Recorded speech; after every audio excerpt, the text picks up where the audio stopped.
What is this island? Why doesn't it show up on mapping services even though it's listed on every single one of them? That's exactly what we're going to find out today. We live in a world that feels like it's been completely and thoroughly mapped. Satellites watch over everything, CCTV cameras record your every move, and Google Street View has 360-degree views of places you never thought you'd see. Hundreds of years before us came intrepid explorers like Christopher Columbus, James Cook, and Leif Erikson, who went to places previously unknown and charted them. Then satellite imagery and Street View came along and became so widespread that there are even competitions to guess where you are in the world. For someone adventurous like me, that can feel disappointing, like there's nothing left to uncover anymore. But I can promise you, there are still places on this earth that slip through the cracks, undiscovered, untouched, unknown. Abandoned buildings, unclimbed mountains, remote deserts, and my personal favourite, places that don't seem to exist on Google Maps, just like our little island here. Today, we're going to learn about one of the last earthly discoveries, how satellites were finally used to image the Earth's land surface, and how one pixel in the 1970s led to a big change for Canada. And you, dear watcher, yes, you were born too late to explore the world, too early to explore space, but you were born just in time to watch another Earth Lore rabbit hole video. Welcome to the elusive mystery of Landsat Island. Landsat Island mysteriously doesn't show up, instead appearing as the generic sea background on Google Maps, Apple Maps, Bing Maps, and Map Carter. But why? Is it just too small to be seen? Too far from the Canadian mainland to be seen? Well, that shouldn't be a problem. It's only 20 kilometres away.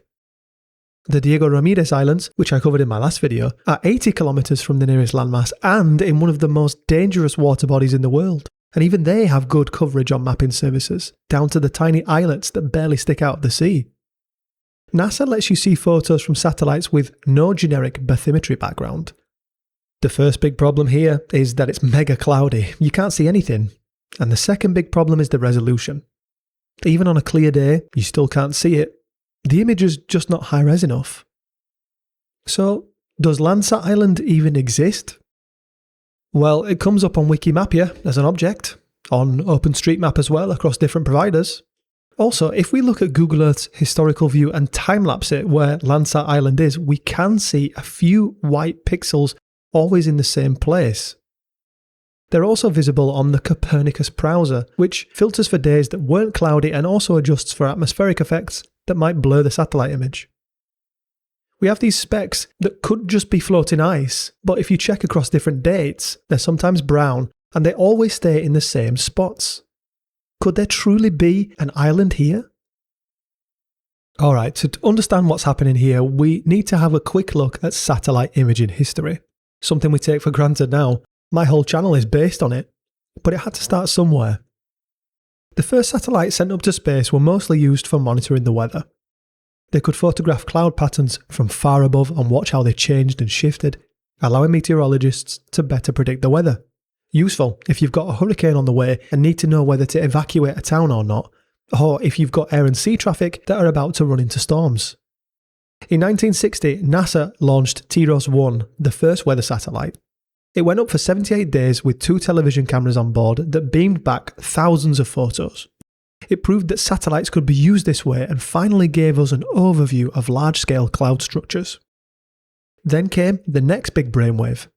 What if we use satellites to take photos of land as well? Just as overhead cloud structure photos have been useful for meteorologists, overhead land photos would finally let geographers watch over large-scale earthly structures. These weren't as straightforward though. In 1965, 5 years after TIROS-1, there was a geologist called William Thomas Pecora, who was also an Olympic fencer by the way, having competed in the 1936 Summer Olympics. He put forth the idea to the US government, arguing that land imaging satellites would help manage forests, farms, minerals and water on a huge scale that had never before been achievable. Deforestation patterns, sea levels, wildfires, landslides, avalanches, they'd be able to see macro patterns too big for even high-altitude aircraft to see. However, Williams' ideas were met with pushback. The government thought using high-altitude aircraft for the job was a much cheaper option.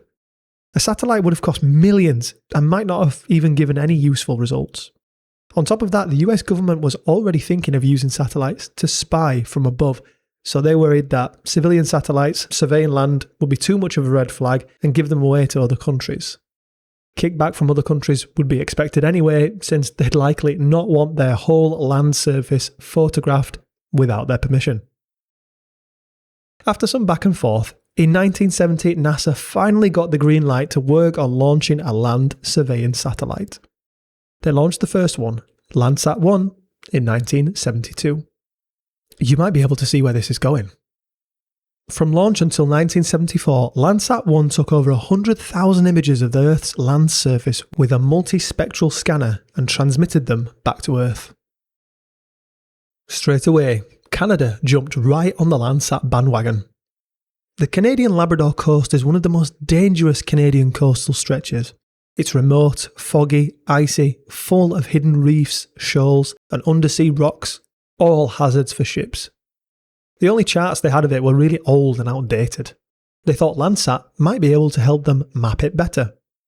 A researcher called Betty Fleming was working as a cartographer for Canada's Department of Energy, Mines and Resources in the early 70s.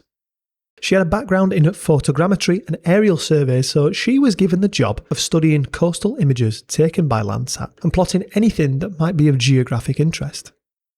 She plotted every white dot that came up on the photos, noticing that most were specks that moved or disappeared in later images. This suggested that most of the specks were drifting icebergs, but Fleming came across one small speck that stayed stuck fast and fixed in each image they checked over, just like on Google Earth Historical View and Copernicus Browser. They sent out a ship to verify it, and there it was. Not a drifting iceberg, but an island, measured at about 25 by 45 metres, roughly half the size of a small football field. This is exactly what we're seeing on our satellite images here. In 1976, they actually sent a guy out in a helicopter to go and land on it, Dr. Frank Hall Sr., and what happened was pretty hilarious. They flew him out there, sighted the island, strapped him into a harness and lowered him down. The island was covered with ice and flush white. As Frank was being lowered down, there was a polar bear on the island's highest point that he barely saw because it blended in with the white ice. It swiped at Frank, so he yanked at the helicopter cable and got himself hauled back up. He suggested naming it Polar Island after what had happened. I think I would have been a bit more creative and called it Dangerous Bear Attack Island or something. Would have made it 10 times more famous. However, the whole cartography team was so impressed by Landsat 1's ability to capture these tiny features that they named the island after it. And its discovery actually increased Canada's sea territory by 68 square kilometres. Sadly, it has to be mentioned that Betty Fleming had to deal with some sexism. She had a uni degree, postgrad training and held a pilot's licence, but when she got into the all-male surveys and mapping department, they gave her the same entry-level job as the men, who only had a high school diploma. Also, so her work didn't get overlooked, she signed it EA instead of Elizabeth.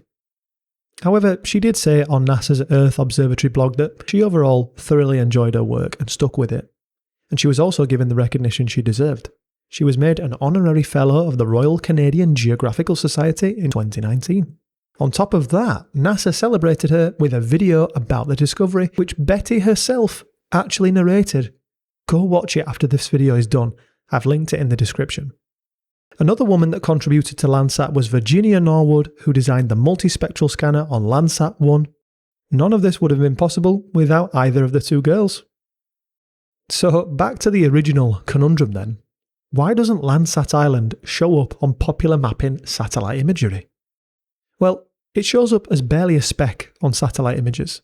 This one captured on July 15, 2014 by the operational land imager on Landsat 8 spans like 1 or 2 pixels. Other places on Google Earth and other satellite map providers are actually aerial photography taken from aeroplanes.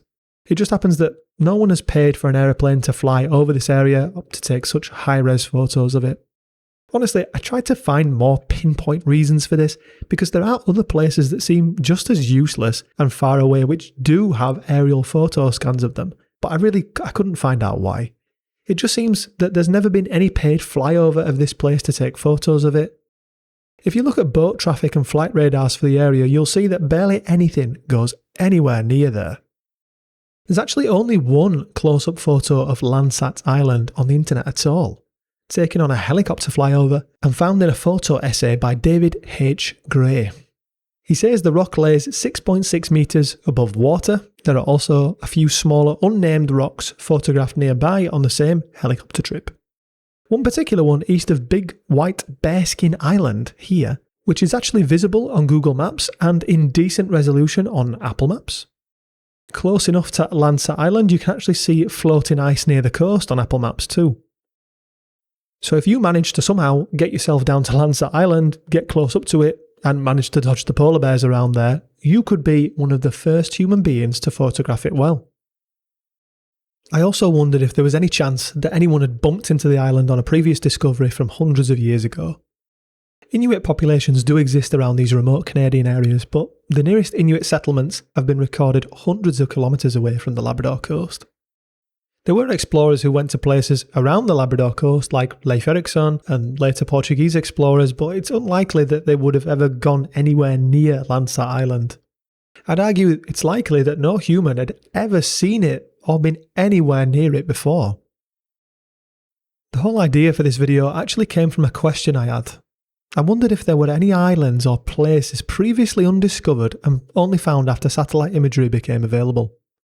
There are a few more islands discovered in places like Novaya Zemlya in Russia, but it's more because glaciers that had previously covered them melted enough to reveal islands underneath.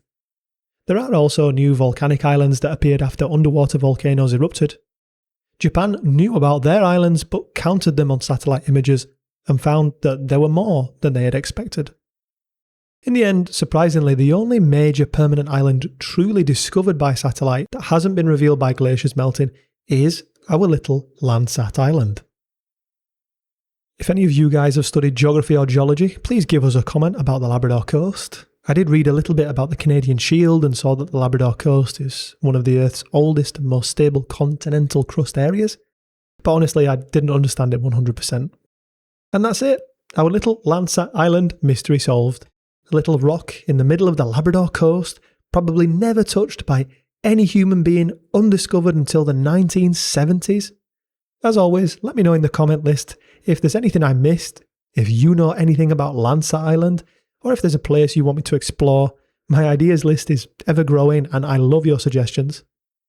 Have a wonderful day wherever you are, and we'll see each other soon in the next video.